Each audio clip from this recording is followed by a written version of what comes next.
साथियों, आज जो मुख्य विषय है कि सशक्त भारत बनाने में उन्नत मानवीयता या सभ्यता निर्माण के नए रास्ते और नई विधाएं, आपसी समन्वय एवं सहयोग की प्रक्रिया। इस विचार मंच पर विराजमान आदरणीय संजय मोहिते जी, प्रदीप कुमार बौद्ध जी, डॉक्टर विजय कुमार त्रिशरण जी, आदरणीय गुरु तेज सिंह, डॉक्टर श्याम सुंदर मिरजकर जी, स्वप्निल मेहता जी और डॉक्टर उत्तम बी अम्भोरे जी और शील बोधी जी और सभी यहाँ इस प्रबोधन सत्र को सुनने के लिए जमा हुए सभी साथियों को बहुत ही आदर और प्रेम से जय मूल्यवासी, जय भीम। साथियों, आमतौर से आज जो भी परिस्थितियां सामाजिक, शैक्षणिक, सांस्कृतिक, आर्थिक और राजकीय परिस्थितियां हम लोगों का क्या विचार होता है, हम चीजों को किस तरह से अपने उस वैचारिक दृष्टिकोण से देखते हैं, ये एक चीज होती है। और दूसरी वो चीज होती है जो कि जमीनी सच्चाइयां होती हैं। बामसेफ के वजूद में आने से लेकर अब तक, या फिर अगर और हम पीछे चले जाएं तो हमको सदियों का एक इतिहास ये देखने को मिलता है कि इस भारतवर्ष में बहुत ही बड़े पैमाने पर जातियों का संघर्ष दिखाई देता है, संस्कृतियों का भी संघर्ष दिखाई देता है।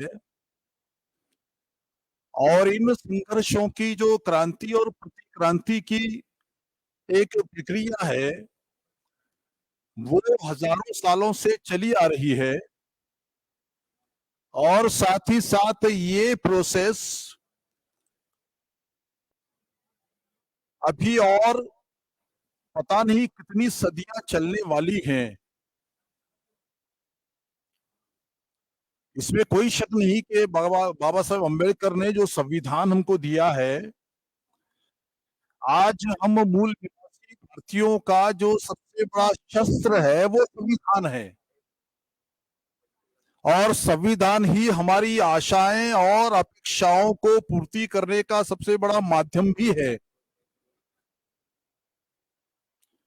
और हम ये भी जानते हैं कि ये संविधान इस पूरे देश के अलग अलग जातियों के, अलग अलग धर्मों के, अलग अलग परंपराओं के, अलग अलग संस्कृतियों को मानने वाले सभी देशवासियों को जोड़े रखा हुआ है। जब हम जाति नष्ट की बात करते हैं, हम ये चाहते हैं कि भारत से जातियों का जो अस्तित्व है वो अस्तित्व खत्म हो जाए। और मैं समझता हूं कि कोई भी प्रामाणिक इंसान वो यही चाहेगा कि जातियां खत्म होनी चाहिए। जब हम चाहते हैं कि कोई चीज खत्म होना चाहिए, तो इसका मतलब है कि वो मानवीय समाज के लिए उपयुक्त नहीं है। जो चीज हमारे लिए उपयुक्त है, हम चाहते हैं कि वो रहे भी और सशक्त भी हो जाए। लेकिन जो चीज समाज के लिए घातक है या जो समाज के लिए उपयुक्त नहीं है, जो चीज समाज के फायदे के लिए नहीं है, ऐसी ही चीज के बारे में हम चाहते हैं कि वो चीज को खत्म होना चाहिए। लेकिन दूसरी तरफ जो जमीनी सच्चाई है हमको जो दिखाई देती है, वो ये कहती है कि हर जाति पहले से ज्यादा अधिक वो जाति के कट्टरता की ओर बढ़ रही है। ये जमीनी सच्चाई है। क्या हमारा जो प्रबोधन का काम है, क्या वो कमजोर हुआ है? हम ये चाहते हैं कि जातियां खत्म हो जाए, हम ये नहीं चाहते कि जातियां कमजोर हो जाएं, हम ये चाहते हैं कि जातियां खत्म होनी चाहिए। लेकिन आजादी के इन 75 वर्षों में अगर हम देखें और आज पूरे भारत का अलग अलग राज्यों का जातियों के नाम पर होने वाले अन्याय और अत्याचार को देखें, तो हमको ये समझ में आता है कि पहले से बहुत बड़े अधिक पैमाने पर अत्याचार बढ़ चुके हैं। और दूसरी तरफ जातियों का जो अस्तित्व है वो कमजोर नहीं हो रहा है, वो और अधिक मजबूत हो रहा है। उसका कारण हमको ईमानदारी से शोधना, ढूंढना पड़ेगा।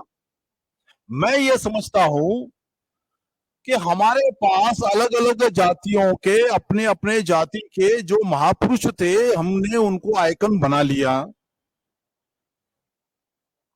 और उस आइकन को हमने, अगर उस आइकन को हमने हटा दिया तो उस पूरी जाति का अस्तित्व हमको लगता है कि कमजोर पड़ जाएगा, अस्तित्व मिट जाएगा।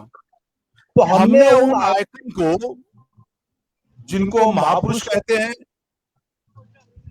हर जाति के लोगों ने इस तरह से अपने अपने जाति के महापुरुषों को आइकन बना लिया, लेकिन वो जाति के अस्तित्व के लिए और जाति के अधिक संगठित होने के लिए और जाति के अधिक मजबूती के कारण बनते चले गए।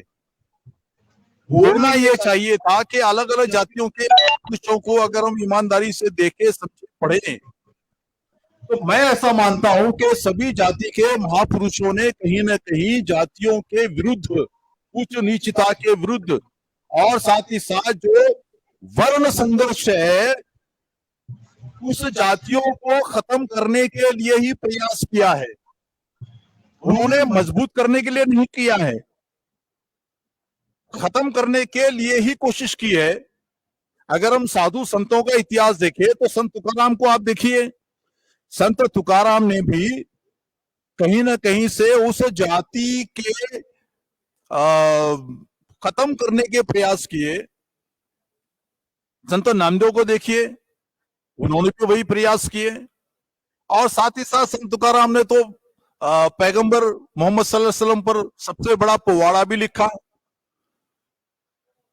अगर हम इन संतों के इतिहास को देखें तो उन्होंने अपने ढंग से उस वक्त की, उस समय की जो सामाजिक और धार्मिक और राजकीय परिस्थितियां थी उनको सामने रखकर समाज के प्रबोधन का काम किया, समाज का प्रबोधन का काम किया उन्होंने।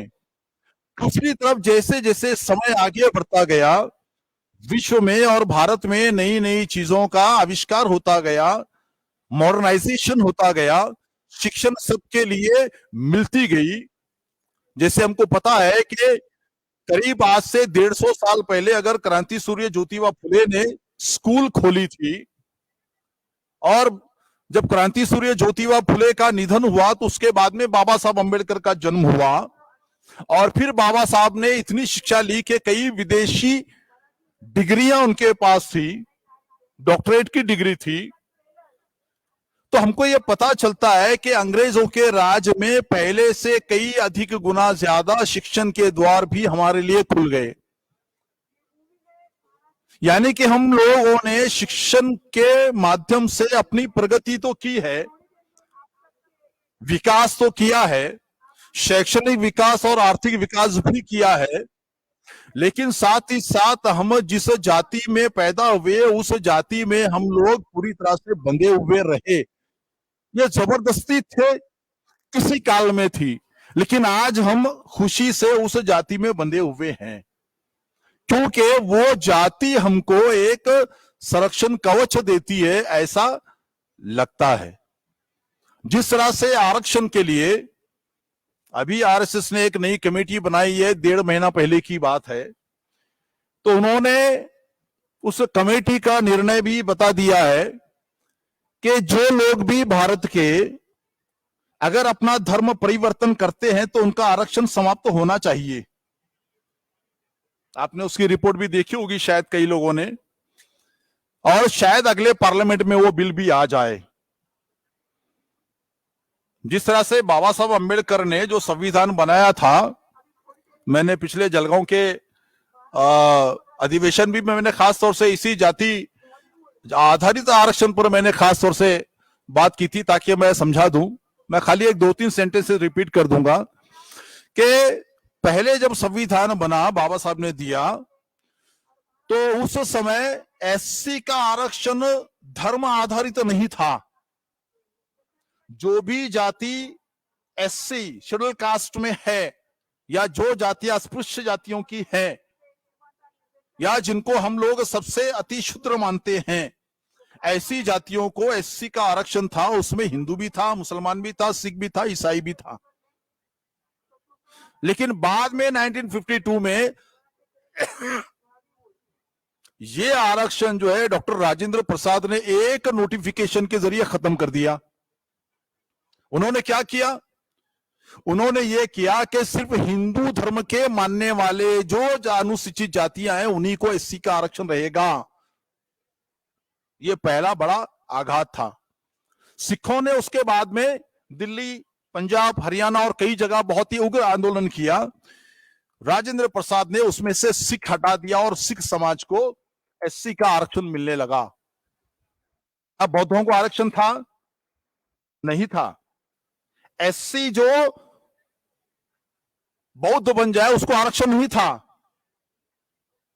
उसको जाति का सर्टिफिकेट निकालना पड़ता था। जैसे महाराष्ट्र की हम मिसाल ले तो उसको महार का सर्टिफिकेट निकालना पड़ता था। अभी भी यहां पर जितने भी बैठे हुए हैं, आपके 100% जो जाति सर्टिफिकेट रहेगी उसमें आपको जात के कॉलम में महार मिलेगा। 1990 में जब विश्वनाथ प्रताप सिंह की सरकार थी, उन्होंने, रामविलास पासवान ने बहुत ही संघर्ष करने के बाद में यह कहा कि महाराष्ट्र में एक बहुत बड़ा वर्ग ऐसा है जिसने बौद्ध धर्म स्वीकार किया है, जो पहले महार जाति के थे, तो बौद्धों को भी शामिल किया जाए। तो उसके बाद में वीपी सिंह ने बौद्धों को भी आरक्षण दिया जो पूर्वशर्मी के महार जाति के थे। अब सवाल मुसलमानों का बनता है, वो संघर्ष आज भी वैसे ही है। यानी जो एससी जातियां इस्लाम कबूल करके मुसलमान बनी, उनको आज भी एससी का आरक्षण नहीं है। जिसकी सबसे खराब मिसाल जो है, जो भंगी है, वो मुसलमान का भंगी एससी में नहीं है। वो बहुत संघर्ष करने के बाद में मैं समझता हूं कि 2001 में उनको, पहले ओबीसी था, बाद में उनको एसबीसी स्पेशल बैकवर्ड क्लास में शामिल किया गया, स्पेशल बैकवर्ड क्लास दिया, एससी का आरक्षण नहीं दिया। लेकिन अब जो मोदी सरकार कर रही है वो ये कर रही है कि जो भी हिंदू धर्म का व्यक्ति अगर धर्म छोड़कर कोई भी दूसरा धर्म स्वीकार करेगा, उसका आरक्षण खत्म हो जाएगा। अब सोचिए इसके बाद क्या समस्याएं उत्पन्न हो सकती हैं। और ये मत सोचिए कि हम लोग संघर्ष करेंगे तो मोदी सरकार झुक जाएगी। अगर झुकना होता तो संविधान को जंतर मंतर के चौराहे पर संविधान की प्रतियां नहीं जलाई जाती। और जब एक्शन लिया जाता है, संघर्ष किया जाता है, आंदोलन किया जाता है, तो 24 घंटे में उनकी जमानत नहीं होती। वो लोग जो समझते हैं कि संविधान को कोई हाथ नहीं लगा सकता, अपनी आंखें खोलिए और देखिए कि क्या हो रहा है। संविधान की धज्जियां रोज सुबह शाम उड़ाई जा रही है और संवैधानिक मार्ग से की जा रही है। एक नोटिफिकेशन निकाला जाता है और संविधान के विरुद्ध में काम किया जाता है।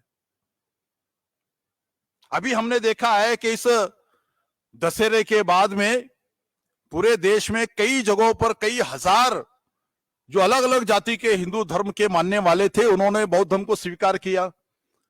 बड़े बड़े पिंडाल लगे, बड़े बड़े फंक्शन हुए।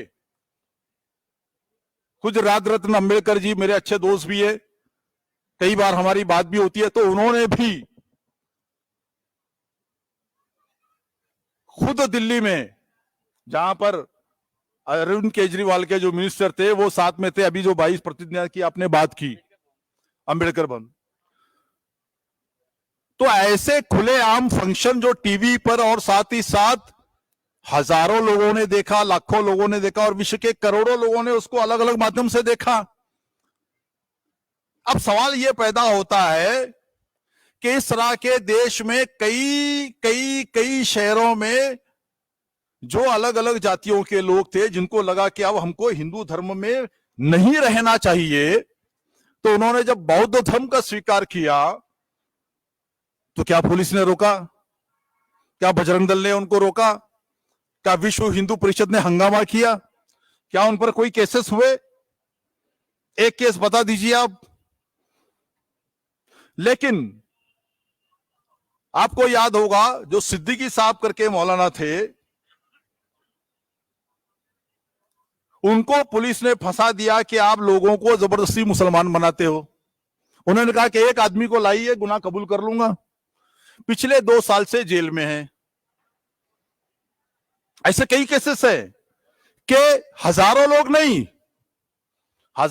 नहीं, अगर 10 लोग एक घोषणा कर दे कि हमको इस्लाम कबूल करना है, तो पूरा आरएसएस, बीजेपी, बजरंग दल, विश्व हिंदू परिषद, पूरी देश की मीडिया और सारी जांच एजेंसियां नींद से उठकर सारी के सारी कानून की अलग अलग जो धाराएं होती है उनको लगाने के पीछे पड़ जाती है। कानून तो सबके लिए एक है, हम ऐसा मानते हैं। संविधान तो सभी के लिए एक है, हम ऐसा मानते भी हैं। लेकिन क्या है प्रैक्टिकली? एक दंगलखोर का मकान बुलडोजर के जरिए ढा दिया जाता है और दूसरे को पुलिस जो है 1 महीना तक पकड़ती भी नहीं है। किसानों के आंदोलन में किसानों पर गाड़ियां चढ़ाकर उनकी हत्या करने वाले को जब तक सुप्रीम कोर्ट आदेश नहीं देती, उनको पकड़ा भी नहीं जाता, मंत्री पद से हटाया भी नहीं जाता। लेकिन दूसरी तरफ उन्हीं किसानों पर अलग अलग धाराओं से केस किया जाता है और यह कहा जाता है कि यह खालिस्तानी आतंकवादी है। यह सच्चाई कड़वी हमारी आंखों के सामने है। एक तरफ यह कहा जाता है कि 1 तलाक की बजाय अगर कोई मुस्लिम व्यक्ति ने एक साथ 3 तलाक अगर दे तो उसको 5 साल की सजा होनी चाहिए। पार्लियामेंट में पास हो गया। अच्छा, किसी भी दूसरे जाति धर्म के लिए नहीं, ये सिर्फ मुसलमानों के लिए कानून बना कि अगर कोई मुस्लिम व्यक्ति अगर एक साथ 3 तलाक देता है तो उसे 5 साल की सजा होगी। और अगर कोई नरेंद्र मोदी की तरह बिना 1 तलाक दिए के बीवी को लात मारकर घर के बाहर निकाल दे तो शायद प्रधानमंत्री बनने का भी चांस हो। आप समझ लीजिए कि किस तरह से हमारी संसद में बैठे हुए लोग कानून बनाते हैं। बुरा है, गलत है, नहीं होना चाहिए, इसमें कोई शक नहीं, इस्लाम भी इसका परमिट नहीं करता। लेकिन जिस तरह से कानून बनाने की प्रक्रिया चलती है उसको आप समझने की कोशिश कीजिए। एक साथ 3 तलाक दिया, 5 साल की सजा, और कोई तलाक नहीं और सारी जिंदगी छोड़ दे, कोई 1 पैसा मेंटेनेंस भी न दे, कभी पूछे भी नहीं जिंदा है या मर गई, सब सही। ये चीज जो हो रही है ये भयानक है। यानी संवैधानिक मार्ग से किस तरह से संविधान की धज्जियां उड़ाई जा रही है, ये हमको समझने की जरूरत है। दूसरी तरफ आरक्षण, क्योंकि हमारे देश में जो SC ST OBC की एक बहुत बड़ी संख्या, जिसमें माइनॉरिटीज भी बहुत बड़ी संख्या, क्योंकि मैं खुद OBC हूं और OBC मूवमेंट से आता हूं, मैं आपको बताता चलूं कि आज भी मुसलमानों को OBC का सर्टिफिकेट मिलने के लिए एक व्यक्ति को महीनों संघर्ष करना पड़ता है, और वैलिडिटी के लिए तो समझो बोली लगाई जाती है। 1 लाख रुपया देना पड़ेगा, 2 लाख रुपया देना पड़ेगा, 3 लाख रुपया देना पड़ेगा, 5 लाख रुपया वैलिडिटी के लिए। और यह भाव ताव चलता है सरकारी ऑफिसेस में। मैं बड़ी जिम्मेदारी के साथ बोल रहा हूं। क्यों ऐसा होता है? अरे जो जिस जाति का व्यक्ति है, अगर वो जाति का सर्टिफिकेट ले और वो कुछ एविडेंसेस देता है, और अगर आपको ऐसा लगता है कि वो एविडेंस वो सही नहीं है, तो आप उसकी, जैसे बोलते ग्रह चौकसी,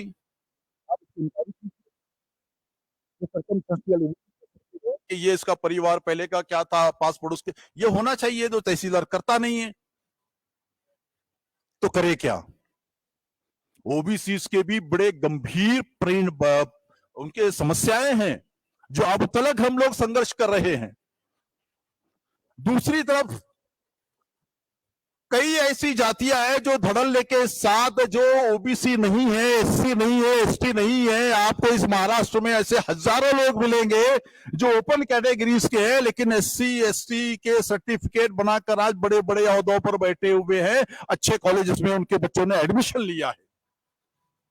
यानी संघर्ष हमारा चलता है, मार हम खाते हैं, लाठी हम खाते हैं, केसेस हमारे ऊपर होते हैं, लेकिन सरकारी मशीनरी किसको देना है सर्टिफिकेट, ये फटाफट फटाफट फटाफट देती। यह जो असल हकदार है उसको हक नहीं मिल रहा है, और जो हकदार बिल्कुल नहीं है वो सारी मलाई चट कर रहा है। फिर आप तकरार करते रहिए, कंप्लेन करते रहिए, और आप कुछ नहीं होगा, आपको कोर्ट में जाना पड़ेगा, सरकार नहीं जाएगी। इस तरह की समस्याएं बहुत ही गंभीर हो रही है। और जैसे आपने शुरू में कहा कि जातियों का अंत, जैसे बाबा साहब ने कहा कि अगर इंटरकास्ट मैरिजेस हो जाए तो ये कम होगा। मुझे नहीं पता कि ये कहां तक जो है ना लॉजिकल है,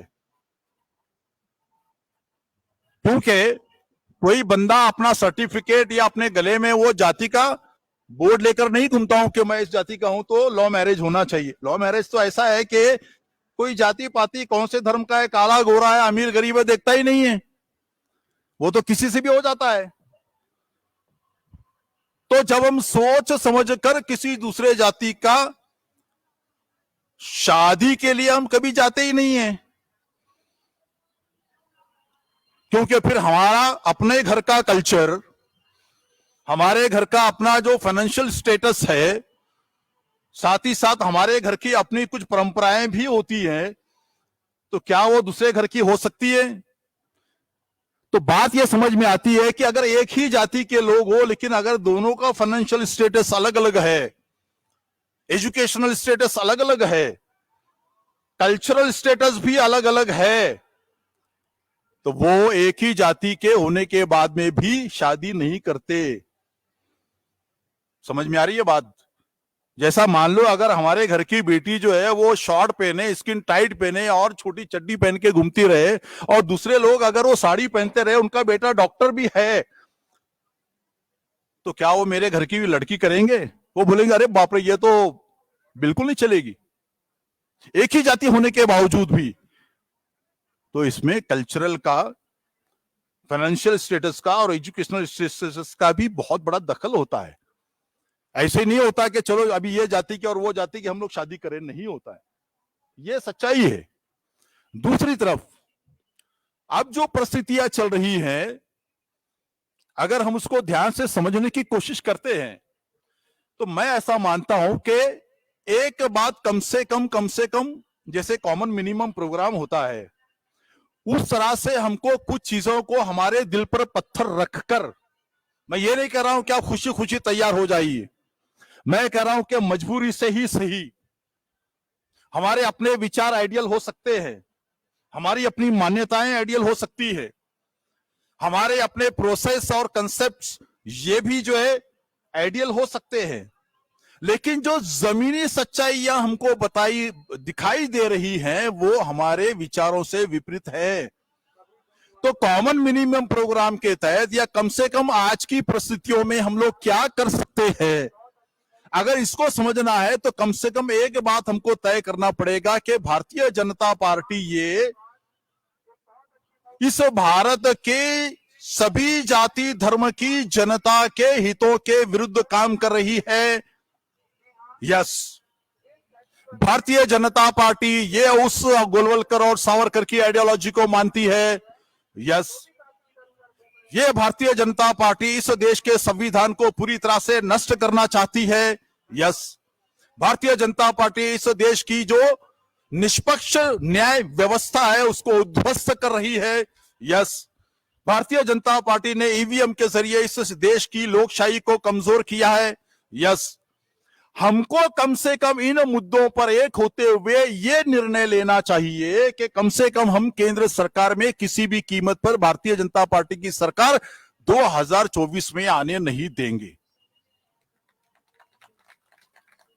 अब जो सबसे पहला सवाल हमारे सामने खड़ा होता है, फिर आप किसको देंगे? क्योंकि अगर मैं वोटर हूं और मैं भारतीय जनता पार्टी को नहीं चाहता हूं कि भाई ये सत्ता में नहीं आए, तो सबसे बड़ा सवाल और सबसे फेवरेट सवाल यह पूछा जाता है कि आप फिर किसको वोट देंगे। तो मेरे सामने एक बड़ा वैक्यूम होता है कि हाँ यार, मैं किसको दूं? क्या मैं बसपा को दूं, कि सपा को दूं, कि सीपीएम को दूं, कि सीपीआई को दूं, कांग्रेस को दूं, कि राष्ट्रवादी को दूं, तृणमूल को, किसको दूं? क्योंकि आज भाजपा ने इस तरह की परिस्थिति राजकीय पैदा कर दी है कि हमारे सामने कोई विकल्प बाकी न रहे। कभी ईडी के जरिए, सीबीआई के जरिए, एनआई के जरिए, आईबी, सभी एजेंसीज के जरिए इस तरह का माहौल राजकीय पैदा कर दिया है कि हमारे सामने कोई सक्षम पर्याय न बने। महाराष्ट्र की परिस्थिति अगर आप देखेंगे तो आपको महाराष्ट्र में भी पता लगेगा कि भारतीय जनता पार्टी के विरोध में कोई हमारा, क्योंकि हम लोग तो कांग्रेस के भी विरोध है, राष्ट्रवादी के भी विरोध है, शिवसेना के भी विरोध है, क्योंकि हम जिन महापुरुषों को मानते आए हैं और जिन महापुरुषों के विचारों को लेकर चलते हैं, उन विचारों पर चलने वाली अगर कोई पार्टी है तो क्या वो पार्टी अपने बलबूते पर एक नगर सेवक चुनकर ला सकती है, एक एमएलए चुनकर ला सकती है? जमीनी सच्चाई ये कहती है कि ऐसा नहीं है।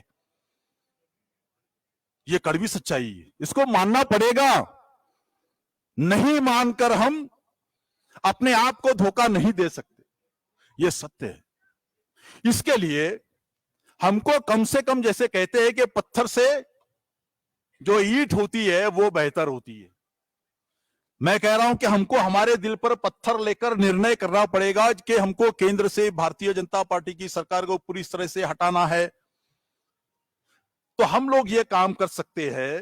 मैं सिर्फ राय दे रहा हूं, हर एक को अपने विचार और मेरी बात से असहमत होने का 100% अधिकार है, लेकिन एक राजकीय विश्लेषक होने के नाते या एक अभ्यासक होने के नाते जो मुझे ईमानदारी से समझ में आता है, मैं रखना चाहता हूं। हम लोग कम से कम इतना कर सकते हैं कि इस वक्त भारतीय जनता पार्टी को हटाने के लिए जो भी अलायंस बने, हम कम से कम इतना कर सकते हैं कि उस अलायंस को हम साथ दें, क्योंकि हमारे पास ऑप्शन नहीं है। हम सक्षम पर्याय होना चाहिए था, क्योंकि हम लोग इस देश के बहुसंख्यक हैं। हमारे पास एससी, एसटी, ओबीसी, माइनॉरिटीज की संख्या कम से कम 80 से 85% होती है। अगर इस औरंगाबाद में मान लो 5 लाख मुसलमान हैं, मेरे साथ में हमारे सर भी थे, कई दोस्तों को मैं फोन करके उनसे बात भी कर रहा था, यहां आने से पहले भी मैंने फोन पर बात की। तो मैं आपको ये बता सकता हूं कि अगर इस औरंगाबाद में 5 लाख मुसलमान है, तो इस 5 लाख मुसलमान में 5 मुसलमान आपको ऐसे नहीं मिलेंगे जो भाजपा को वोट करते हैं। उनका व्यू बहुत क्लियर है कि no Bhajpa, one point mission, नहीं भाजपा नहीं चाहिए। लेकिन एससी कम से कम 50% भाजपा को वोट देता है इस औरंगाबाद में, एसटी मोर देन 50% देता है, ओबीसी मोर देन 80% देता है। क्या ये हमारा फेल्यूर है? हमको अपने आप से पूछना चाहिए। हमारा अपना ईमानदारी से इंट्रोस्पेक्शन करना चाहिए कि जो बाबा साहब ने सपना देखा था, उस मिशन को लेकर चलने वाले कई संगठन हैं, लेकिन आज परिस्थितियां ये बनी है कि पहले से बहुत अधिक संख्या में हमारा एससी, एसटी, ओबीसी उनको साथ दे रहा है जो उनका खुला दुश्मन है, जो उनका अस्तित्व मिटाना चाहता है, जो उनकी संस्कृति और उनका धर्म मिटाना चाहता है, जो उनको आर्थिक, सामाजिक, शैक्षणिक स्तर पर गुलाम बनाना चाहता है। लेकिन ये उसका साथ दे रहा है, क्यों? क्योंकि उसको हिंदुत्व बड़ा प्यारा लग रहा है। क्या उसको हिंदू धर्म के बारे में पता है? उसको नहीं पता है, लेकिन वो सत्संग में जाता है। उसको पता है कि साईं बाबा के मंदिर में जाना चाहिए। उसको इतना पता है कि हमारे गली मोहल्ले में जो देव या देवी या किसी और का कोई कार्यक्रम होता है तो वो भी बड़ी श्रद्धा के साथ जाके बैठता है। उसको नहीं पता है पर वो बैठता है, क्योंकि वो सबके जैसा मैं भी हिंदू हूं ये बताना चाहता है। बात समझ रहे हैं आप? वो सबके जैसा मैं भी हिंदू हूं, इसलिए वो भी और बड़ा टीका लगाकर जाकर बैठेगा। तो ये उसका न्यूनगंड या इंप्योरिटी कॉम्प्लेक्स नहीं है, बल्कि वो ये बताना चाहता है कि मैं आपसे अलग नहीं हूं। आप हिंदुत्व को पसंद करते हो तो मैं भी पसंद करता हूं। और हिंदुत्व की नींव क्या है? हिंदू मुसलमान, भारत पाकिस्तान, शमशान कब्रिस्तान। अगर ये तीन मुद्दे हटा दिए जाए तो हिंदुत्व जो है एक बड़ा शून्य है, कोई अस्तित्व नहीं है इसका। मान लो भारत में मुसलमान है ही नहीं तो हिंदुत्व किसका, किसके लिए? सोचिए आप। तो ये राजकीय तौर पर हिंदुत्व या ब्राह्मणाइजेशन का प्रोसेस चल रहा है। जैसे मैंने कई उत्तर प्रदेश के साथियों से, जब ये 2014 का इलेक्शन आया था, तो मैंने कई लोगों से लगातार संबंध, मेरा लगातार बातचीत होती थी। उन्होंने कहा कि हमारे गांव में बहुत सारे साधु और संत टाइप के लोग आते हैं, और वो जो वहां तो चमार खुले तौर से बोला जाता है शब्द, यहाँ पर महाराष्ट्र में उसको थोड़ा सा अच्छा नहीं माना जाता। तो कहने लगे कि हमारे गांव में वो चमार लोगों के पैर धो रहे थे। कौन? कुछ साधु संत टाइप के लोग थे, और ये कह रहे थे कि आप लोग महान हिंदू हो और हिंदू धर्म के रक्षक हो, और हिंदू धर्म की रक्षा का काम बीजेपी कर रही है, और इसलिए आपको भाजपा को टिकट ठप्पा मारना है, वोट देना है। और लोग रो रहे थे, महिलाएं रो रही थी, बूढ़े रो रहे थे। अरे रे महाराज, आप तो ब्राह्मण हो, आप इतना बड़ा पाप मत कीजिए, हमारे पैर मत धोइए। पैर धोने से उनका काम सफल हो गया, और कुछ नहीं करना है आपको। आपने इतना काम किया तो जो इमोशनली तौर पर वो जो अति शूद्र या अस्पृश्य जाति का है, जब उसके सामने बैठकर कोई साधु या संत टाइप का आदमी अगर वो पैर धोए, तो जाहिर बात है वो तो ढेर होगा ही होगा, सरेंडर होगा ही होगा। तो इस तरह का इमोशनल ब्लैकमेलिंग का काम होता रहता है। तो हमको अधिक जागरूक रहने की जरूरत है, और साथ ही साथ हमको ये भी समझना चाहिए कि कम से कम हम लोग क्या कर सकते हैं। जैसे मैंने कहा कि नो बीजेपी, हो सकता है कि हमारा ऑप्शन नहीं है, हमारे सामने सक्षम ऑप्शन नहीं है। जो लंगड़ा लूला अच्छा बुरा जो भी है, उस ऑप्शन को फिलहाल बीजेपी को हटाने के लिए काम करना चाहिए। और ये हमारे जीवन का या राष्ट्र के जीवन का कोई आखिरी इलेक्शन नहीं होगा। हमको और आपको संघर्षरत रहना है, संघर्ष करना पड़ेगा। कल अगर कांग्रेस आए तो ये कोई भी मत सोचिए, मैं भी नहीं सोचता हूं कि सब कुछ बल्ले बल्ले होगी। हमको उनके खिलाफ भी संघर्ष करना पड़ेगा, क्योंकि जब तक बाबा साहब अंबेडकर ने जो संविधान दिया है उसका 100% इंप्लीमेंट नहीं होता, तब तक ये संघर्ष चलता रहेगा। ये 10 साल का भी हो सकता है, 100 साल का भी हो सकता है कि हम लोग न रहे, लेकिन ये संघर्ष की विरासत हम हमारे आने वाली पीढ़ियों को दे जाएंगे कि संघर्ष करते रहना है, क्योंकि संघर्ष करने वालों का सम्मान होता है, और जो लोग गुलाम होते हैं उनका सिर्फ अपमान होता है। तो ये सम्मान की प्रतिक्रिया, ये सम्मान का जो काम है वो हमारी आने वाली नस्लों को भी देना चाहिए। मैं समझता हूं मैंने काफी गंभीर बातें की है, तो थोड़ा सा मैं समझता हूं कि थोड़ा हंसना भी चाहिए। तो ऐसा हुआ कि एक शराबी मंदिर के बाहर से जा रहा था, उसने देखा कि पंडित जी आ रहे हैं, तो उसने देखा अरे वाह पंडित जी आ रहे हैं, तो पंडित जी से पूछा, अरे वो पंडित जी मुझे एक छोटा सा प्रश्न पड़ा है, मुझे आप उसका उत्तर दीजिए। पंडित जी ने कहा कि अरे यार तुम तो शराब पीकर आए हो, जाओ मैं कुछ बात नहीं करूंगा। उसने कहा कि नहीं नहीं, एक प्रश्न का उत्तर दीजिए, मैं आपको छोड़ दूंगा। कहा कि इस धरती पर कौन सबसे बड़ा? तो उसने कहा कि मंदिर सबसे बड़ा। तो उसने कहा अच्छा मंदिर सबसे बड़ा, अगर मंदिर सबसे बड़ा तो धरती पे क्यों खड़ा? पंडित जी ने कहा कि भाई धरती सबसे बड़ी। अच्छा धरती सबसे बड़ी तो फिर शेषनाग पे कैसे खड़ी? अब पंडित जी परेशान हो गए, यार ये तो शराब पीने वाला दरोड़ा आदमी तो बड़ा चालाक है। कहा कि यार शेषनाग सबसे बड़ा। अच्छा शेषनाग सबसे बड़ा, शेषनाग सबसे बड़ा तो फिर शंकर के गले में कैसे पड़ा? अरे यार, अच्छा शंकर जी बड़े, शंकर जी बड़े तो कैलाश पे कैसे खड़े? कहा कि मेरे भाई मुझे जाने दे, तेरे कोई प्रश्न का मेरे पास उत्तर नहीं है। कहा कि नहीं, जवाब तो देना पड़ेगा। अगर शंकर जी बढ़े तो कैलाश पे कैसे खड़े?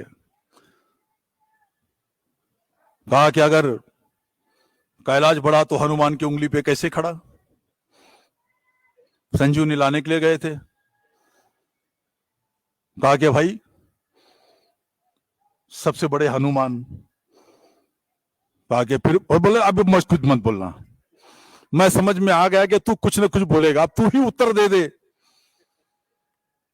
कहा कि देखो पंडित जी, इस धरती पर वो सबसे बड़ा जो पूरी बोतल पीकर भी 2 टांगों पे खड़ा।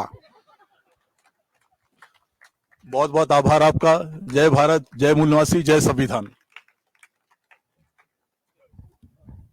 बहुत बहुत शुक्रिया सर, काफ़ी गंभीर चर्चा करने के लिए, और निश्चित तौर पर हम आपका मैसेज समझ रहे हैं।